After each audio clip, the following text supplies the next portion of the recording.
Je vous salue tous au nom du Sauveur et Seigneur Jésus-Christ.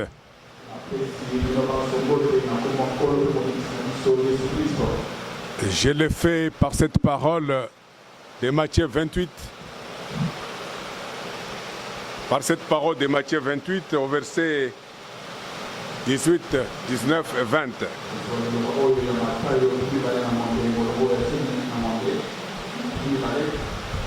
Nous abordons le sujet des appelés et des élus.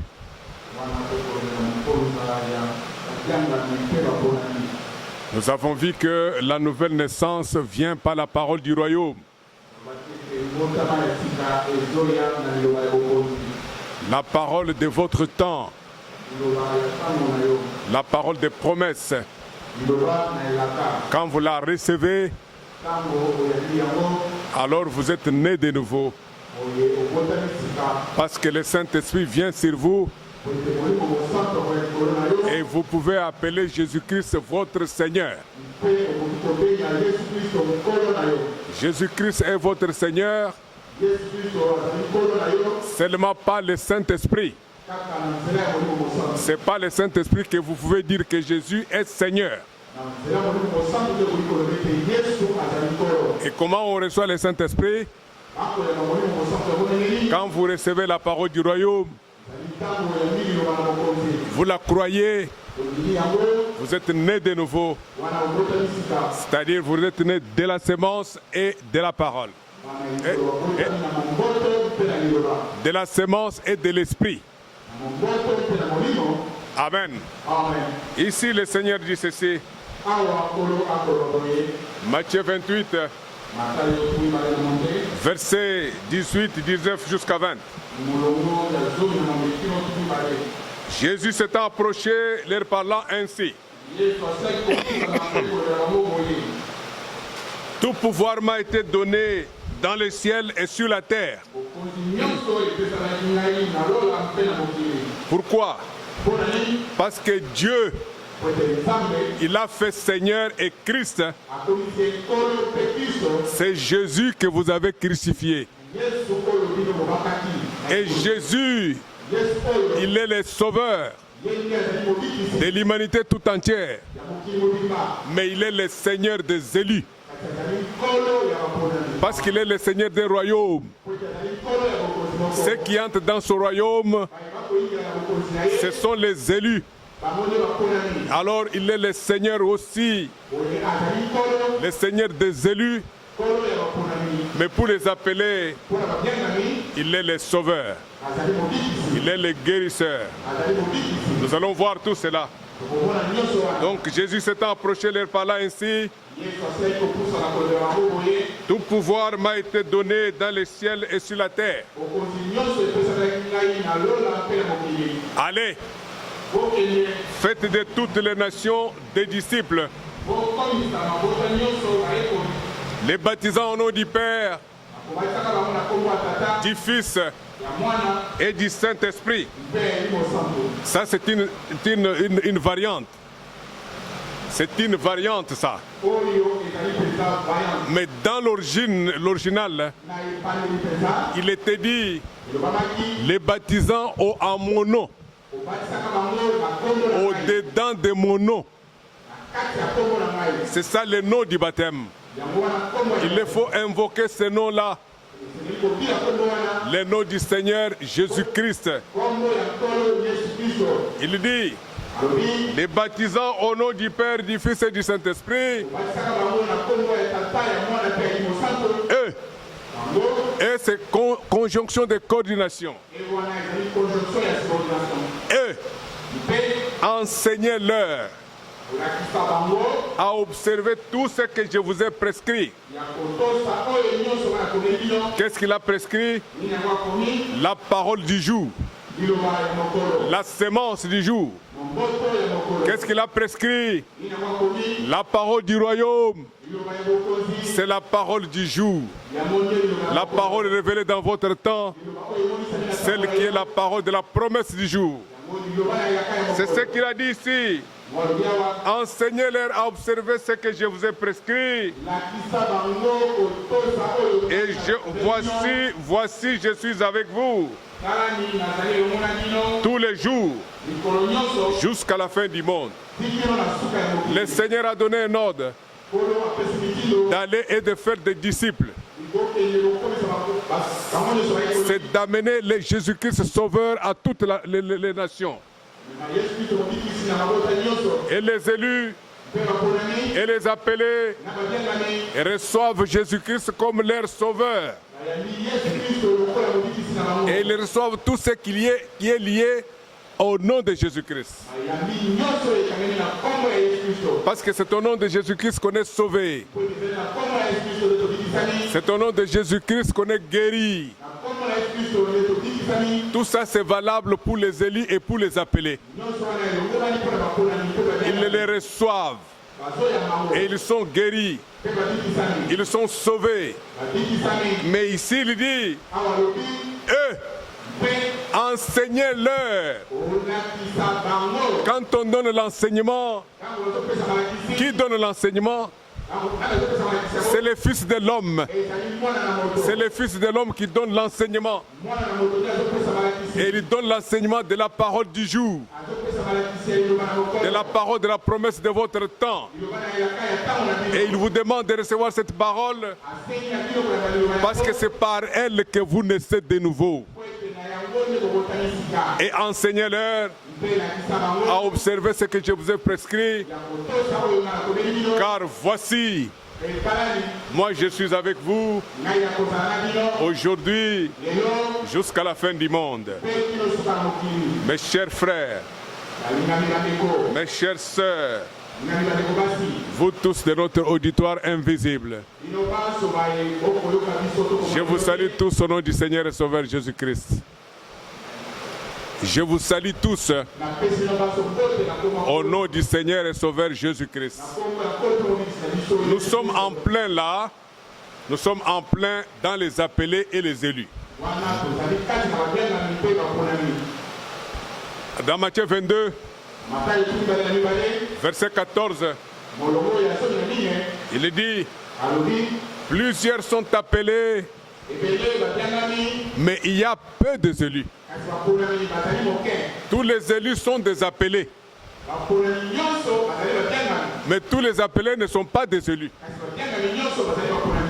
Les élus, comme les appelés, fondamentalement, ils viennent sur une même base. La foi dans le Sauveur Jésus-Christ. Ils viennent tous sur une même base. Les appelés, ils croient que Jésus est leur sauveur. Leur sauveur personnel. Ça, ils le croient. Dans les dénominations, dans les groupes de prière, chez les assemblées du message, tous, ils croient que Jésus est leur sauveur. Et c'est en ordre, parce qu'ils sont tous appelés. Mais les appelés ne se laissent pas conduire dans toute la vérité. Non, non, non. Quand la vérité leur est révélée, ils tournent le dos à la vérité. Ils refusent de croire. Donc ils ne se laissent pas conduire dans toute la vérité. À cause de cela, ils ne peuvent pas être amenés en accord avec la parole de vérité. Ça, ce sont les appelés. Nous voyons que leurs noms sont inscrits dans les livres de vie. Parce qu'il y a deux livres. Les livres de vie de l'agneau et les livres de vie. Dans les livres de vie, leur nom se trouve écrit là-dedans. Mais sachez très bien qu'un nom peut être écrit dans les livres de vie et Dieu peut l'effacer. Donc pensez à l'effacement de Dan et d'Éphraïm. Les tribus de Dan, ils ont été effacés. Les tribus d'Éphraïm, ils ont été effacés, bien qu'ils étaient inscrits dans les livres de vie, mais Dieu a enlevé leur nom du livre de vie. Donc c'est ça les appelés. Ils sont dans les livres de vie, mais Dieu peut effacer leur nom. Pourquoi? Parce que les appelés ne sont pas justifiés. Non, non. Les appelés ne sont pas justifiés. La justification, comme la sanctification, comme le baptême du Saint-Esprit, c'est l'apanage des élus. C'est l'apanage des enfants d'Abraham. La sémence d'Abraham selon la promesse. C'est Abraham qui a été justifié, qui a été sanctifié et qui a été circoncis. Et nous suivons aussi, en tant que sémence d'Abraham, en tant qu'enfants de la promesse, en tant que les élus, nous suivons le même cheminement que notre père Abraham. Donc les appelés ne sont pas justifiés. Parce que qu'est-ce qui va les justifier? C'est la parole de la promesse de votre jour. C'est la parole du royaume qui vous justifie. Ainsi Dieu, quand il vous regarde blanc, tout blanc que neige. Vous n'avez jamais péché. C'est ça qui fait que vous avez la vie éternelle et vous ne venez pas en jugement. Jean 5, nous allons lire cette écriture. Jean 5, verset 24. Jean 5, 24, il dit: en vérité, je vous le dis, celui qui écoute ma parole et qui croit en celui qui m'a envoyé. Ici, il s'agit de l'envoyé de Dieu, de recevoir l'envoyé de Dieu, de croire la parole, mais de recevoir l'envoyé de Dieu. Et l'envoyé de Dieu, il dit les paroles de Dieu, il donne les paroles de la promesse, il donne la sémence de votre temps, il donne l'évangile du royaume. Mais qui croit à ça? Ce sont les élus. Parce qu'il dit, celui qui écoute ma parole et qui croit à celui qui m'a envoyé a la vie éternelle et ne vient point en jugement. Lui, il est passé de la mort à la vie. Donc il est déjà justifié. Il n'a pas besoin de jugement. Il est passé de la mort à la vie. Mais les appelés, et ils vont venir en jugement. Au jugement dernier, quand le tribunal va se mettre, tous les appelés vont ressusciter. Ils seront jugés. Ils seront jugés. Mais pour avoir crié en Jésus-Christ comme leur sauveur, on va trouver une trace de sang sur eux. Alors ils vont entrer dans la vie éternelle. C'est seulement en ce moment-là qu'ils entrent dans la vie éternelle. Ils seront justifiés en ce moment-là.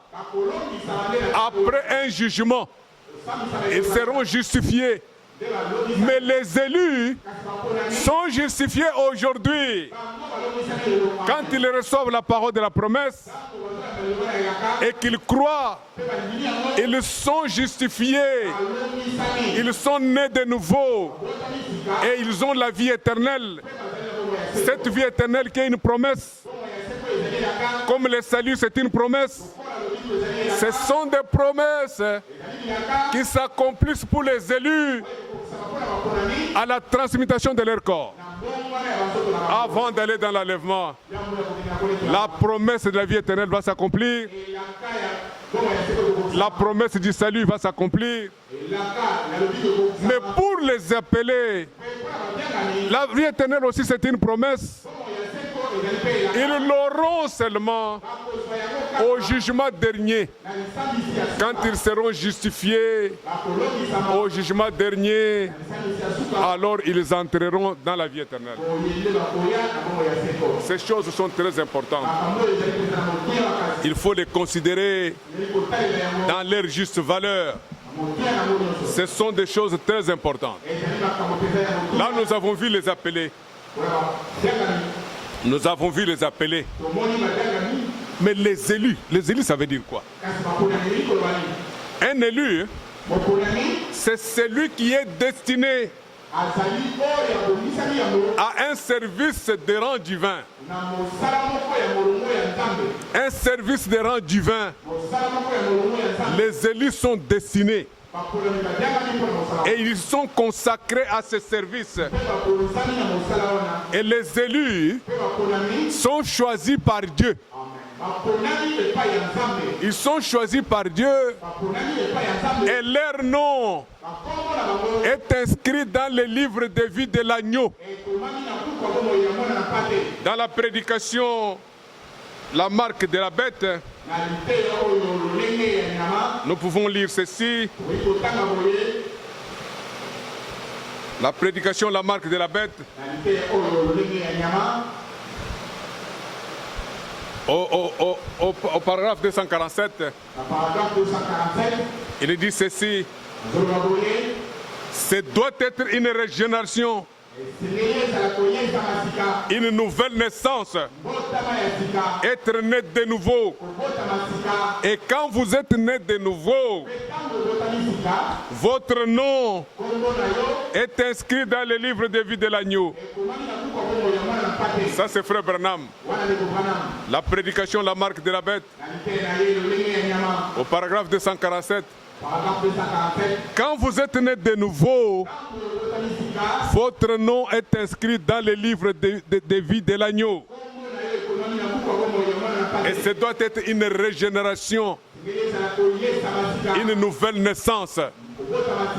Les gens qui sont nés de nouveau, leur nom est inscrit dans le livre de vie de l'agneau. Et nous savons que les élus ont leur nom inscrit dans le livre de vie de l'agneau. Amen, amen. Amen, amen. Les élus ont leur nom inscrit dans le livre de vie de l'agneau. Ils sont nés de nouveau. Comme Abraham, il était choisi. Et quand il était choisi, il a été justifié, sanctifié, et il a été circoncis. Comme le peuple d'Israël, Dieu les a choisis pour être une assemblée au désert. Et ce qu'il a choisi, il les a menés jusqu'à la traversée du Jourdain pour prendre la terre promise.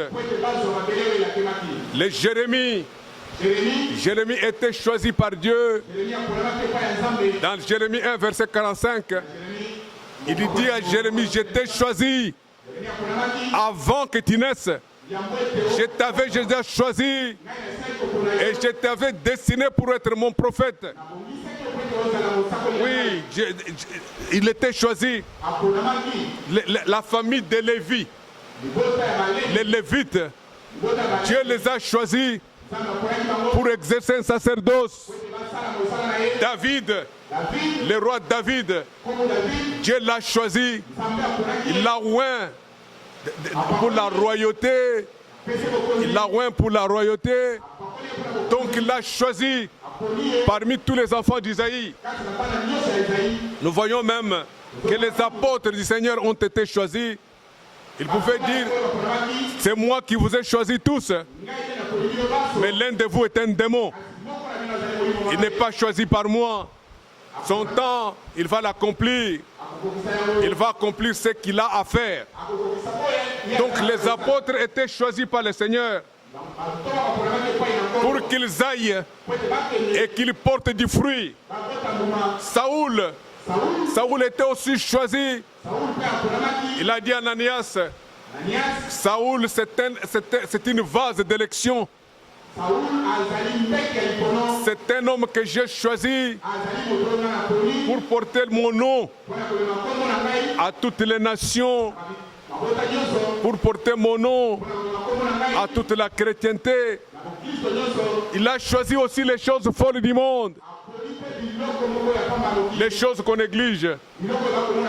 Nous ici, Dieu nous a choisis pour être ses vases d'honneur, pour accomplir son bon plaisir, comme il avait choisi Jésus-Christ pour accomplir son bon plaisir. Donc c'est ça les élus. Nous allons lire dans Ésaïe 41.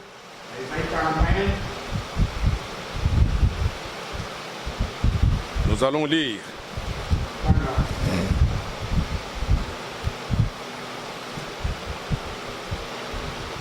Ésaïe 41, verset 8.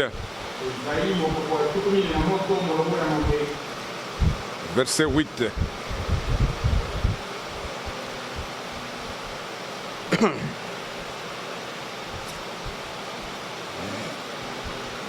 Ésaïe 41, verset 8.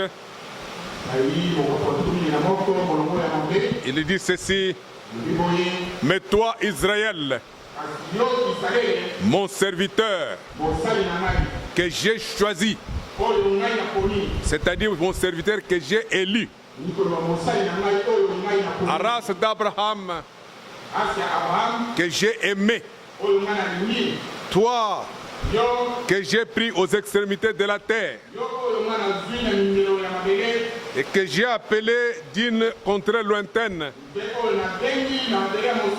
à qui j'ai dit, tu es mon serviteur, je t'ai choisi et ne te rejette point. Alors ne crains rien, car je suis avec toi. Ne promène pas de regard inquiet, car je suis ton Dieu. Je te fortifie. Je viens à ton secours. Je te soutiens de ma droite triomphante. Les élus de Dieu ne doivent pas avoir peur. Même s'il y a le coronavirus, les élus n'auront jamais peur. Parce que nous savons que le coronavirus, ce sont des mots que le Seigneur avait prévus. Ils n'ont pas encore vu des mots. Ils verront encore de plus grands que ça. Mais le Seigneur va abréger ce jour à cause de nous les élus. Ces jours seront abrégés. Le coronavirus viendra, il passera. D'ailleurs, il est en train de passer. Mais ça donne une hantise terrible dans le monde. Ça donne une frayeur terrible. Mais ce sont les débuts du commencement. Il y aura encore de plus grands malheurs que ça. Mais nous avons une promesse ici. Il dit, vous ne craignez rien, car je suis avec toi. Ne promène pas de regard inquiet, car je suis ton Dieu. Je te fortifie. Je viens à ton secours. Je te soutiens de ma droite triomphante. Que 1000 tombent à ta gauche, que 10 000 tombent à ta droite, toi tu seras préservé. Parce que tu as du prix à l'égard de l'Éternel. Tu as du prix aux yeux de l'Éternel. Il peut même sacrifier des gens pour toi. Parce que toi tu comptes beaucoup pour lui. Toi qui es un élu. Toi que lui a choisi. Toi qui es de son royaume. Le Seigneur te garde. Le Seigneur te soutient. Amen, amen. Amen, amen. Alors nous disons, les rédempteurs, tout comme la troupe des prémices, sont d'abord des appelés, élus de Dieu pour son bon plaisir. Ils sont des appelés, ils sont des élus pour accomplir son bon plaisir. Nous pouvons voir cela dans Romains 8. Romains 8. Romains 8, oui, verset 28. Il dit ceci. Romains 8, verset 29. Il dit ceci. Car ce qu'il a connu d'avance, il les a aussi prédestinés à être semblables à l'image de son Fils, afin que son Fils fût le premier-né d'entre plusieurs frères. Et ce qu'il a prédestiné, il les a aussi appelés. Nous avons dit ici que les appelés, les élus sont des appelés.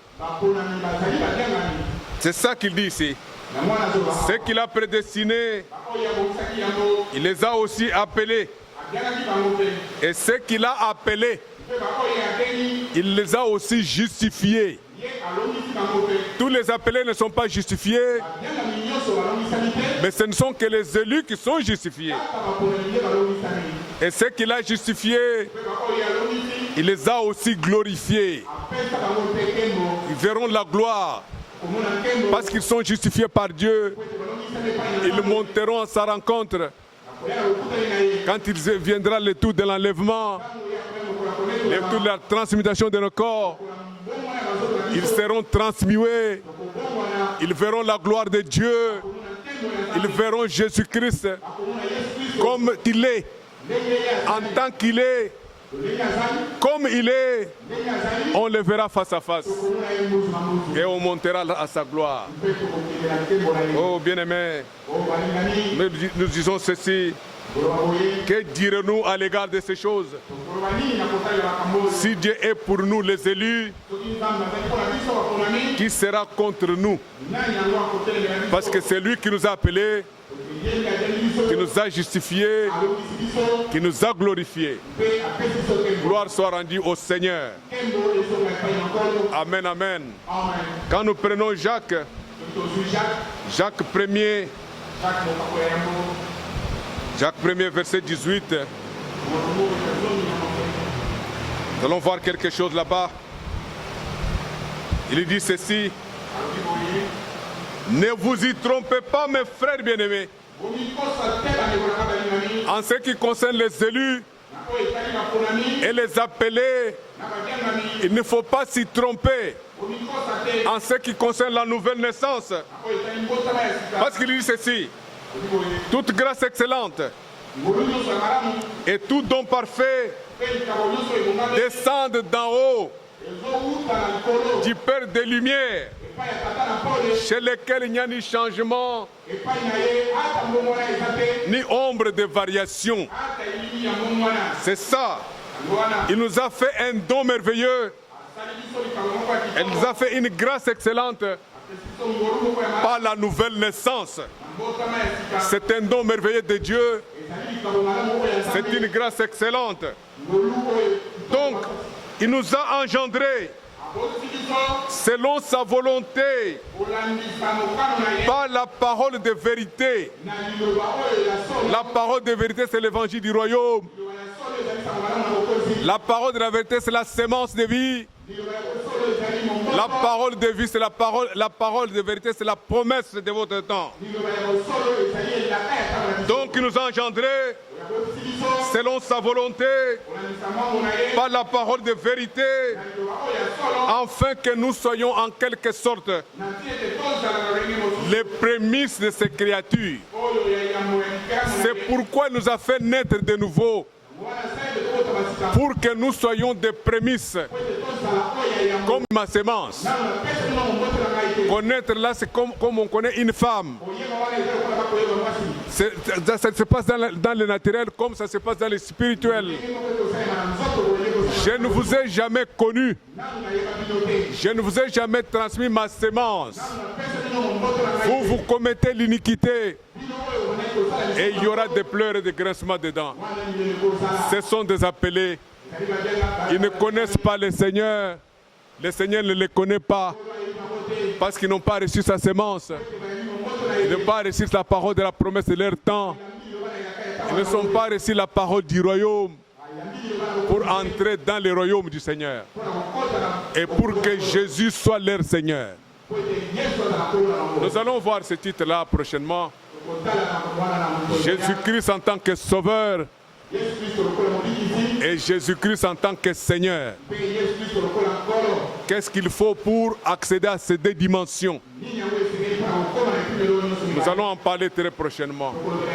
Mais ici, retenez que les appelés sont inscrits dans le livre de vie. Ils ont reçu Jésus-Christ comme leur Sauveur, mais n'ont pas reçu la parole de leur temps. N'ont pas reçu la promesse de leur temps. C'est comme ça qu'ils n'entrent pas dans le livre de vie de l'agneau. Et c'est comme ça qu'ils ne sont pas justifiés. C'est comme ça qu'ils n'auront la justification qu'au jugement dernier. Mais les élus, par contre, ils croient Jésus-Christ comme Sauveur, mais ils les reçoivent aussi comme Seigneur, parce qu'ils entrent dans le royaume de Dieu.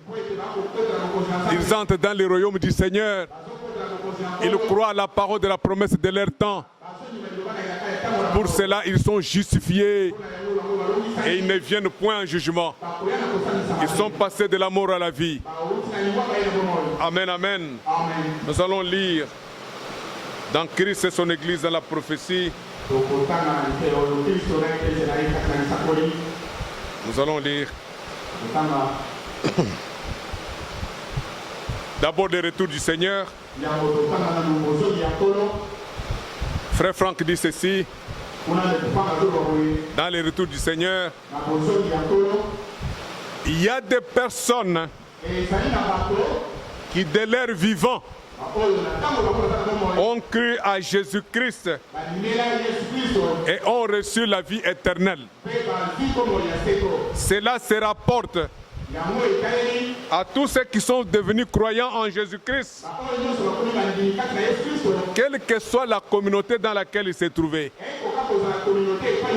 qu'ils soient catholiques, protestants, baptistes, qu'ils soient des groupes de prière, quelle que soit la communauté dans laquelle ils se trouvaient.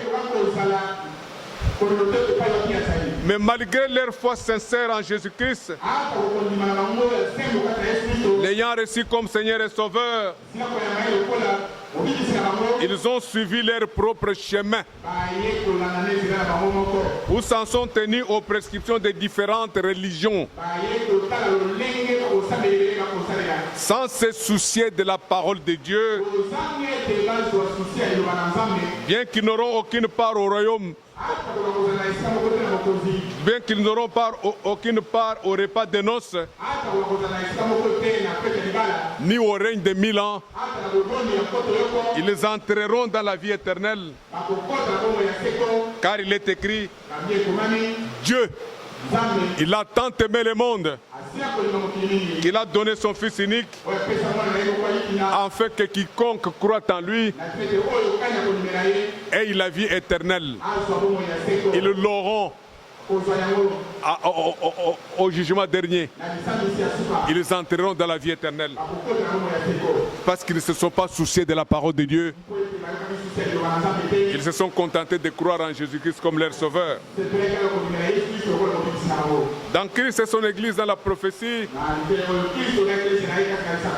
Frère Franck dit ceci: n'importe quel chrétien accueille le Seigneur Jésus-Christ comme Fils de Dieu.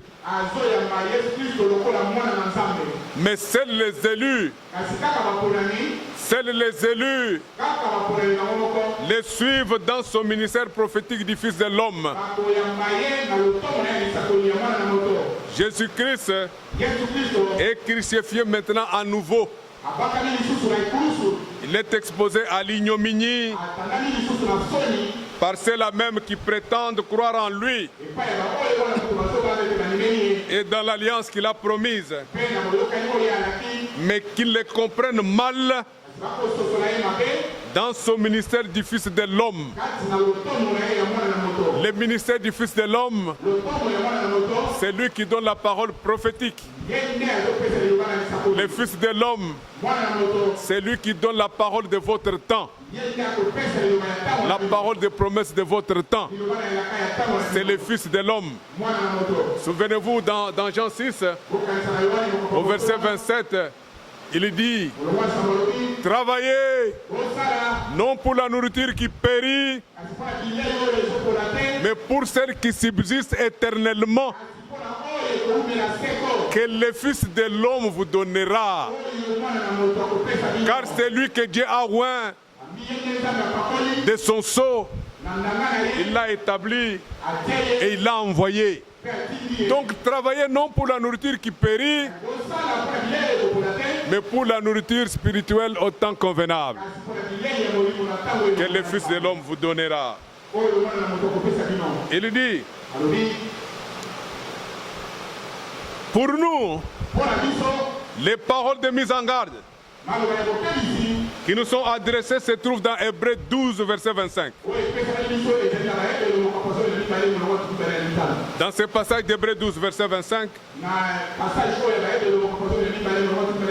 il n'est rien dit au sujet de ceux qui les refusent comme celui qui sauve et qui guérit.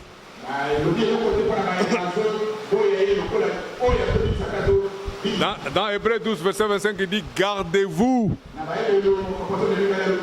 de refuser d'entendre celui qui parle comme Fils de l'homme. Alors Frère Franck dit ici, dans ce passage, il n'est rien dit au sujet de ceux qui le refusent comme celui qui sauve et qui guérit, mais bien de ceux qui refusent de l'écouter. Lui qui parle, les prophètes, les fils de l'homme. Beaucoup de gens prêchent la seconde venue de Christ. Mais cependant, ils sont frappés d'aveuglement. Comme le firent les Juifs à la première venue de Christ. La similitude est saisissante. Alors que Dieu est sur le point de tourner sa face vers les Juifs pour exercer sa faveur à leur égard, et que la dispensation des nations s'estompe de plus en plus. En fait, les chrétiens rejettent le Seigneur de gloire et ils les crucifient de nouveau. C'est tellement qu'ils parlent de lui en tant que leur sauveur et leur médecin, le Fils de Dieu, le Fils de David. Mais écoutez très bien, mais ils les rejettent dans son ministère prophétique du Fils de l'homme, quand il donne la parole de la promesse. Il les rejette quand il marche et fait entendre sa voix au milieu de sept chandeliers d'or. Cependant, Dieu a gardé un reste qui reconnaisse la parole promise pour leur temps. Et ils voient Christ et son Église dans la prophétie. Et ce sont les élus. Les élus de Dieu, c'est ceux qui voient Christ et son Église dans la prophétie. Ils reçoivent la parole de la promesse de leur temps et ils naissent de nouveau. Ils naissent de nouveau. Ils ont la vie éternelle. Ils sont justifiés. Ils ne viennent pas en jugement. Leurs noms sont inscrits dans le livre de vie de l'agneau. Voilà, mes chers amis, une autre dimension qu'on a ajoutée à cette prédication sur la nouvelle naissance. La fois prochaine, on va encore voir quelque chose. Jésus-Christ en tant que Seigneur, Jésus-Christ en tant que Sauveur. Il est Seigneur quand? C'est parce qu'il a un royaume. Il est Sauveur quand? C'est parce qu'il y a des gens à sauver. Il a versé son sang pour cela. Nous allons voir cette dimension et nous allons aborder la dimension de la parole de la promesse de notre temps. C'est le sujet qui viendra prochainement. Que le Seigneur bien-aimé vous soit favorable, qu'il vous aide, qu'il vous secoue, afin que vous soyez participants de sa grâce divine. Au nom de Jésus-Christ, nous disons Amen.